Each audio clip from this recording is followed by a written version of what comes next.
আজকে গোপালকে সকালবেলায় দর্শন করা, একদম মাথা মুন্ডন করা, আর অভিষেক করিয়েছিলাম, কিন্তু মুখ চোখটা ভালো করে ধোয়ানো হয়নি, আর এদিকে চুলটাও লাগানো হয়নি এখনও। আর এদিকে ভাবলাম যে পরে এসে শৃঙ্গার করাবো, শৃঙ্গারটা মুছিয়ে আবার নতুন করে শৃঙ্গার করাবো, ততক্ষণ গোপালকে এই শৃঙ্গারে বসিয়ে রাখি। তারপর আমি পড়াতে চলে গেছিলাম, আর এসে তারপর রান্নাবান্না সব কিছু ব্লগ তোমাদের সাথে শেয়ার করছি। তো রাধে রাধে, সকলকে জানাই আমার চ্যানেলে অনেক অনেক স্বাগত। আশা করি আপনারা সকলে খুবই ভালো আছেন, আর আপনাদের গোপালের আশীর্বাদে আমিও ভালো আছি। তো আমার গলা কিন্তু আগের থেকে অনেকটা ভালো হয়ে গেছে, তোমরা বুঝতেই পারছো হয়তো সাউন্ডটা শুনে। তো দেখো, সকাল সকাল গোপালকে দর্শন করে দেওয়ার পরে আমি এদিকে রান্নাটা চাপিয়ে দিয়েছি, এদিকে অন্নটা এক ফুট দিন আমি নিয়েছি, আর দুধটাও গরম করে নিয়েছি, আর এদিকে উচ্ছেটা ভাজা করছি, আর ডালের বড়া দিয়ে ঝোল করবো, আর তোমার পাঁপড় ভাজবো, আর আর আর কিছু করবো না। তো আজকে একদম সিম্পল রান্নাই করছি। আজকে আমার বোন দিরাগমনে এসেছিলো, ও আবার চলে যাবে, তো ওখানে আবার যেতে হবে। এখন 10 গেট খোলার একটা নিয়ম আছে, সেটা আবার করতে হবে, তো ওগুলো তো সময় লাগবে, আর ওরাও রেডি ফেডি হবে, একটু হেল্প করতে হবে, ওই জন্য তাড়াতাড়ি যেতে হবে। তো তারপরে দেখো, তো গোপালকে 10টার সময় কি ভোগ দিয়েছিলাম, লুচি আর এই যে রসা করে দিয়েছিলাম আলু তরকারি, মানে আলু দিয়ে।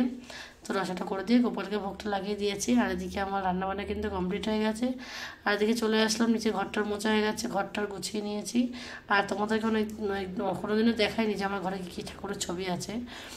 তো দেখো গোপাল, এই যে গোপুসোনা আছে, আর এদিকে উপরে দেখো আর একটা গোপাল আছে, আর এদিকে উপরেও অনেকগুলো ঠাকুর আছে, সিংহাসনও আছে। তো জায়গার অভাবে আমি এখানে রেখেছি, যাতে ছোঁয়াছালি না হয়। আর এদিকে দেখো আমার ঘরে আরেকটা রাধাকৃষ্ণ আছে ছোট থেকে, তো সেখানে ভাবলাম যে তোমাদেরকে একটু দেখিয়ে দিই। তাই দেখো, তারপরে কিন্তু অনেক কাচাকুচি করেছিলাম, বিয়ে বাড়িতে জানাই তো অনেক কিছু নোংরা চোংরা হয়, তো সবাই কেচেছে, আমিও এদিকে কেচেছি, আর এদিকে বৌদি ভাইও কেচেছে, আর এদিকে আমি উঠানটাও ভালো করে ধুয়ে দিয়েছি, কাদা কাদা মতন হয়ে গেছে, তো মেলার জায়গা নেই, সব বৌদি ভাই মেলে রেখেছে। তো তাহলে ছাদে গিয়ে মেলে দেবো, ছাদেও অনেক মেলা ঝোলা রয়েছে, ওগুলোকে শুকনোগুলোকে তুলে দেবো। আর দুদিন ধরে তো রোদ্দুরই উঠছে না, তো শুকাবে কী করে। তো যাই হোক, তারপরে এসে স্নান টান করে যে নাইটি চেঞ্জ করে, আর এদিকে গোপাল সোনাকে আবার ভোগটা লাগিয়েছি। দেখো, দুপুরের ভোগ দর্শন করে না, ভোগ দর্শনে দুর্ভোগ কাটে। তো ডালের বড়া ভাজা, উচ্ছে ভাজা, আর এদিকে পাঁপড় ভাজা, আর এই যে দোকানটা মানে বড়া করে ঝোল করেছি, আর এইভাবে আছে দুপুরে খাওয়াটা হয়ে গেছে। আর তারপরে চলে গেলাম এই যে সেবাটা করে নিয়ে কাকিদের বাড়িতে, আর কাকিদের বাড়ি থেকে কাকিদের ভিটেতে নাকি করতে নেই, বাবার ভিটেতে। তো যেগুলো জ্যাঠার ভিটেতে চলে গেছে, ওখানে গিয়ে এসো এই যেগুলো বিয়ের দিন বেঁধেছিলো সেগুলো আছে খুলবে, সব কিছুই জলগুলো খুলবে, সবই খুলবে। তো খুলে এগুলো রেখে দেবে। আর ওরা মানে এখন ওরা তাড়াতাড়ি করছে, যেহেতু ওদের অনেকটা সময়, অনেকটা রাস্তা, লং জার্নি, ওদের বাড়িটা অনেকটাই দূর, প্রায় 3 ঘন্টা মতন লাগে। তো এতটা রাস্তা যাবে, আবার রাস্তায় অফিস টাইমে বেরোচ্ছে, একদম সিগন্যালে খেতে খেতে যাবে। তো সিগন্যাল পড়লে তো কোনো কথাই নেই, আর রেলগেট আছে, রেলগেটে তো কোনো দরকারই নেই, এতক্ষণ দাঁড় করে রেখে দেয়। তো যাই হোক, তারপরে ওরা দেখো, ওরা খুলে ফেলেছে, বোনেরটাও খুলে ফেলেছে, আর এদিকে বোন আবার ওরটা খুলছে। তো এইভাবে ওদের আজকালের এই বিধিটা সম্পূর্ণ হয়ে গেছে, আর এভাবে তাড়াতাড়ি হয়ে গেছে ওদের খোলাটা। আর এদিকে ওরা সবাই চলে যাবে বলে তাড়াহুড়াও করছে, তো ওদিকে কাকি আবার চাটা করছে, জামাই খেয়ে যাবে। তো দুপুরবেলা খাওয়া দাওয়া হয়ে গেছে, ওরা আজকে বিশ্রাম আর করতে পারলো না, কারণ বেশি লেট করা যাবে না, সকাল সকাল বেরোতে হবে, তাও সন্ধ্যা প্রায় হতেই যায়, তখন বেরিয়েছে। তো চেষ্টা করলো যে নতুন বিয়ে হয়েছে যেহেতু তাড়াতাড়ি পাঠানোর, কিন্তু সবসময় তো সব কিছু তো তাড়াতাড়ি হয় না, অনেক সময় অনেক কাজে একটু দেরি হয়েই যায়। তো তারপরে দেখো ওরা এদিকে এটা হয়ে গেছে প্রায়, আর এটা খালি খোলা বাকি ছিল, হয়ে গেছে। আর এরপরে যেটা ওরা 10 গেট মানে দিয়েছিল, মানে যে কি যেটা কী বলে ওটাকে, যেটা নিয়ে ফেরা 7 পাক খায় না, কী বলে ওটাকে, ভুলে গেলাম।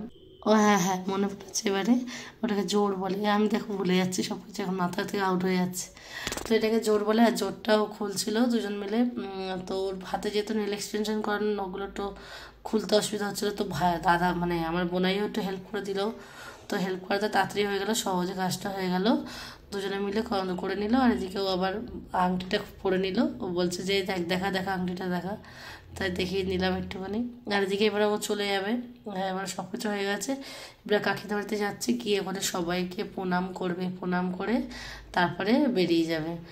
তো আমিও ওদের পেছন পেছন একটু ভাবছিলাম যে তোমাদেরকে একটু ভিডিও করে শেয়ার করে নিই, যেহেতু ওরা চলে যাবে আজকে, আবার কবে আসবে তার নেই ঠিক।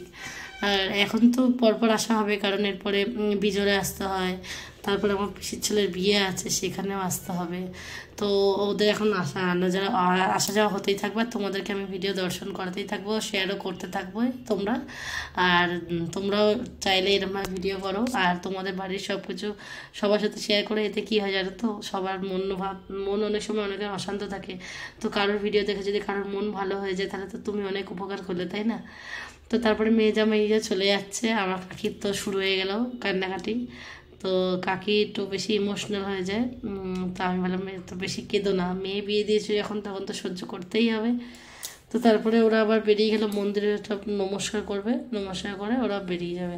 তো আমাদের বাড়ির মন্দিরটা তোমরা তো জানোই। তো এখানে চলে এসছে, এই যে প্রণাম করে নিল, আর তারপরে আমরা এই যে রাস্তায় গিয়ে দাঁড়িয়ে আছি, আর এদিকে ওরা আসছে, আর পেছনে কাকি আসছে, সবাই আসছে। তো কাকি তো জানোই একটু সবার আগে কান্নাকাটি করে। তো এদিকে বনু টাটা করে দিল যে আমি চলে যাচ্ছি, আর এদিকে পাড়ার সব জেঠিমা কাকিমারা সবাই দাঁড়িয়ে আছে, বোন চলে যাচ্ছে বলে। এদিকে এই যে কাকির কান্নাকাটি শুরু হয়ে গেছে। বোন বলছে তুমি কাঁদছো কেন, তোমাকে কাঁদতে বারণ করেছি না? তো তোমরা শোনো। 1 বছর কাঁদছে হ্যাঁ রোজই ওরে পড়াশোনা দিও না কানে কারিগরটিও কালিয়ানে অতটা সময় এখন তো হয় নাই।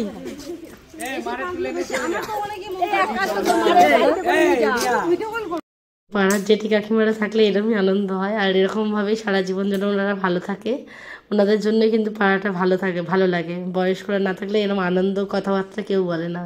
তো সকলেই দাঁড়িয়ে আছে, দেখো সবারই মন খারাপ। পাড়ার একটা মেয়ে যখন বিয়ে হয়ে যায়, অন্য বাড়ি চলে যায়, তখন সবাই এইভাবে দাঁড়িয়ে থাকে। আর এটা খুবই দুঃখজনক, যখন যে যায় তারই কী অবস্থায় শুধু সেই জানে। তো যাই হোক, তারপরে বনু আর একটা জেঠিমার সাথে দেখা করেছিল, দেখা করে নিল, আর এই যে চলে যাচ্ছে। তো এইভাবে আজকে ভিডিওটা কিন্তু আমি শেষ করছি। আজকে আর ভিডিওটা বড় করলাম না, তাও 7 মিনিটের হয়ে গেছে। তো কালকে আবার একটা নতুন ব্লগে দেখা হবে। ততক্ষণের জন্য রাধা মাধবের কৃপায় তোমরা সকলেই ভালো থেকো, আর আমার বোনকে আশীর্বাদ করতে কিন্তু একদমই ভুলো না। আর ততক্ষণের জন্য রাধা মাধবের কৃপায় ভালো থেকো। রাধে রাধে, শুভরাত্রি, জয় শ্রীরাম। কালকে আবার একটা নতুন ব্লগে দেখা হবে। রাধে রাধে।